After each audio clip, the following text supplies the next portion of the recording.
حي على الفلاح. This surah, the subject of it is, who is not a failure. Now I put it in those terms because I want you to understand. This surah describes the bare minimum, the bottom line. Who is above the failing grade? Because anybody who didn't meet this minimum requirement is obviously what? A failure. They're a failure. So this surah is not about earning Jannah. This surah is more about escaping hellfire. This surah is not about success. It's more about survival. Which leads me to this very, very critical discussion that we need to have today. What is the difference between talking about success and talking about survival? My contention is this surah is not talking about success. What's it talking about? Survival. What's the difference between the two? You see, survival is something, when your survival is being questioned, you forget everything else. When you're drowning, when you're in a building with fire in it, right? When there's a danger headed your way, when your survival is in question, you forget everything. And when your survival is in question, there's no time for you to talk about your what? Success. There's no need to talk about success. So before we talk about higher levels of paradise and higher success, what do we have to ensure we're okay with? At least we're surviving, we're not in the failing grade. That's the urgency of this surah. The bare minimum. The survival. And you know, it doesn't make any sense for someone to talk about or be concerned with anything else other than survival if they are not meeting the conditions of that survival. Imagine you have to get out of that building and there are 4 doors and all of those doors are locked. Until you unlock all 4, you shouldn't be worried about anything else. These are the 4 locks. Al-Iman, Al-A'mal al-Salihah, Tawasib al-Haq, Tawasib al-Sabr. These are the locks to your survival. You have to unlock all of these things so you and I can survive. That's the scenario that's being drawn for us in this profound surah. Also, this surah proves something very, very important. I keep saying there are 4 conditions. One of the benefits of knowing that there are 4 conditions is that this surah proves that being good on your own is not enough. Being good for yourself is not enough. Our deen is not just a concern with ourselves, it's also a concern with other people. And you're not doing it for other people, for them, you're actually doing it for yourself. And this surah is the proof. Why? Because Allah said, you are in loss unless you do, yes, iman and amilu salihat. That's for who? That's what I do. But tawasi bil haq, getting the truth to other people. Telling each other to be perseverant and remain committed. Is that about you or other people now? That's others. And you know, tafa'ul in Arabic, from which tawasi comes, it has ishtirak in it, people working together. So it proves, it actually necessitates the concern for others in this quest for our own salvation. Ash-Shawkani rahimahullah commented, it includes ad-du'a ila ad-din, wal-nasiha fi ad-din, wal-amr bil-ma'ruf, wal-nahy an-munkar. This tawasi bil-haq, tawasi bil-sabr, what does it include? You're calling people to the deen. You are giving people counsel and advice, that's part of tawasi bil-haq.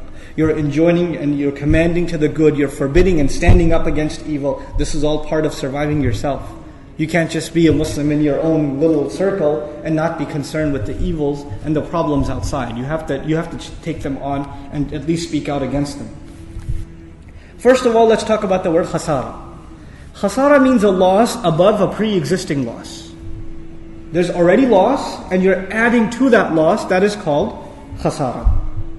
If Allah had used that word, then we would have already been in trouble and we're adding to that trouble. But Allah actually, by using khusr, a lesson we're learning is we're not in trouble. We're not in trouble, but we put ourselves in trouble. It's not like we were in trouble to begin with. So let's see how khasara, this word which means basically loss above a pre-existing loss, how it's used in the Quran. وَنُنَزِّلْ مِنَ الْقُرْآنِ مَا هُوَ شِفَاءٌ وَرَحْمَةٌ لِلْمُؤْمِنِينَ وَلَا يَزِيدُ الظَّالِمِينَ إِلَّا خَسَارًا. وَلَا يَزِيدُ الظَّالِمِينَ إِلَّا خَسَارًا. We do not increase wrongdoers in nothing more but loss. Wrongdoers, are they already in loss? Yes. And Allah increases them. You see the way it's being used? Then we find وَلَا يَزِيدُ الْكَافِرِينَ كُفْرُهُمْ إِلَّا خَسَارًا. The disbelief of disbelievers, it will not increase them in anything but more loss. Loss above the loss they already have. What's the first loss they have? Is kufr. Then what is the kufr above? The loss above that is the crimes they do against the believers. That's loss above loss. Their kufr was enough to send them to hellfire. But when they put the believers to trial, then they're digging their hole even deeper. So the word khasara is appropriate. Similarly, we find, as I mentioned in Surah Nuh, وَاتَّبَعُوا, and they followed مَنْ لَمْ يَزِدْهُ مَالُهُ وَوَلَدُهُ إِلَّا خَسَارًا, the one who wouldn't increase him or his wealth or his children in anything more than loss. In other words, they ended up following people that are losers to begin with, and following them would make them even more of a loser. Now, this is the first benefit of not using khasar in this surah as opposed to using khusr. But then there's the word khusran, very powerful word. Khusran is what's called sighatul mubalagha, hyperbolized noun in English, an empowered noun. This is also used in the Quran. Khusran means incredible loss, excessive loss, unimaginable loss. You have to empower the meaning of that word because it's got an at the end. When you put an at the end of a word in Arabic, it empowers it. Like you know how we say Ar-Rahman? It's not just merciful, it's incredibly merciful. When you say Ghadban, it's not just angry, it's furious, it's enraged. So when you say Khusran, it's empowered, loss. It's amazing amount of loss. Let's see how that's used in the Quran. Allah says, خَسِرَ الدُّنْيَا وَالْآخِرَةِ ذَلِكَ هُوَ الْخُسْرَانُ الْمُبِينُ. He lost dunya and akhirah. That is ultimate loss. Isn't that the ultimate loss? What's so bad about that situation? It's not something light. He didn't just lose one thing, he lost both things. Ad-dunya wal-akhirah. So this is loss upon loss. This is the ultimate loss. Al-khusran al-mubin. Similarly, we find the word being used. Allah says, قُلْ إِنَّ الْخَاسِرِينَ الَّذِينَ خَسِرُوا أَنفُسَهُمْ وَأَهْلِيهِمْ يَوْمَ الْقِيَامَةِ. The true losers are those who lost themselves and their families on the day of standing. That is the ultimate loss. So the real loss is not in this dunya, real loss is in the akhirah, the ultimate one. But nonetheless, there is loss taking place here also. But it's nothing compared to the loss that is coming. وَالْعَصْرِ إِنَّ الْإِنسَانَ لَفِي خُسْرٍ. He says the Sahaba radiallahu anhum ajma'in, whenever they would meet two of them, they would never leave each other's company unless they would say to each other, وَالْعَصْرِ إِنَّ الْإِنسَانَ لَفِي خُسْرٍ إِلَّا الَّذِينَ آمَنُوا وَعَمِلُوا الصَّالِحَاتِ وَتَوَصَوْا بِالْحَقِّ وَتَوَصَوْا بِالصَّبْرِ. In other words, they would recite the surah to each other. They would recite it to each other before they would depart from each other. Why? They felt this is something extremely important to remind the other of constantly. This is not something you can learn once about and move on. And this is really what I want to spend the rest of our session today on. Is the difference between studying the Quran academically and learning the grammar of the words, the meanings of the words, the different qira'at, what the mufassirun have said, all this knowledge, all this information. When you get too tied down with the information and the technicalities, sometimes you lose the power of the message itself. In the end, Allah is talking to you and me. We should have all that knowledge. We should seek to acquire that knowledge. We should seek to have deeper understanding of the Quran. That is part of understanding the Quran. But we should never lose sight of the fact that in the end, Allah is talking to me like, somebody concerned about you talks to you.